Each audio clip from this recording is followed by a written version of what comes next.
राहुल गांधी आज शाम वरंगल में रैतू संघर्षणा सभा से खिताब करेंगे। इस ज़िमन में हल्के असेंबली शादनगर के कांग्रेस पार्टी इंचार्ज वीरालापल्ली शंकर की क़यादत में शादनगर असेंबली हल्के से 500 गाड़ियों में तकरीबन 4000 किसानों का एक वफद वरंगल के लिए रवाना हुआ। शादनगर कांग्रेस पार्टी के इंचार्ज वीरालापल्ली शंकर ने इस मौके पर बात करते हुए टीआरएस और बीजेपी को किसान मुखालिफ हुकूमतें करार दिया। उन्होंने कहा कि दोनों हुकूमतें किसानों के साथ धोखा दे रहे हैं। कहा कि कांग्रेस पार्टी बरसरे इख्तिदार आने पर किसानों के साथ इंसाफ किया जाएगा।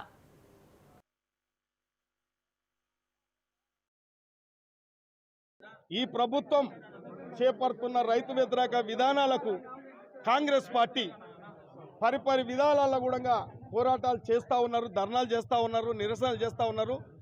రైతులకు అండగా కాంగ్రెస్ పార్టీ నిలబడ్డది కాబట్టి తెలంగాణ రాష్ట్ర ముఖ్య నాయకులు కూడా రాహుల్ గాంధీ గారిని కలవడం, ఇక్కడ జరుగుతున్న రైతు వ్యతిరేక విధానాల గురించి తెలియజేయడం వల్ల రాహుల్ గాంధీ గారు తెలంగాణ రాష్ట్రానికి రావడం, రైతులకు అందరిగా మనం భరోసాిస్తాం, రైతులకు అండగా నిలబడదాం, మనం అందరం తెలంగాణ ఇస్తే రైతు ఈ పరిస్థితిలో ఉంటాడు, ఇంత దుర్భాగ్య పరిస్థితికి నెట్టుతుంది ప్రభుత్వం అని చెప్పి కలలు కూడా ఊహించలేదని చెప్పి రాహుల్ గాంధీ గారు సిద్ధమై ఈరోజు వరంగల్కు రావడం జరుగుతుంది। కాబట్టి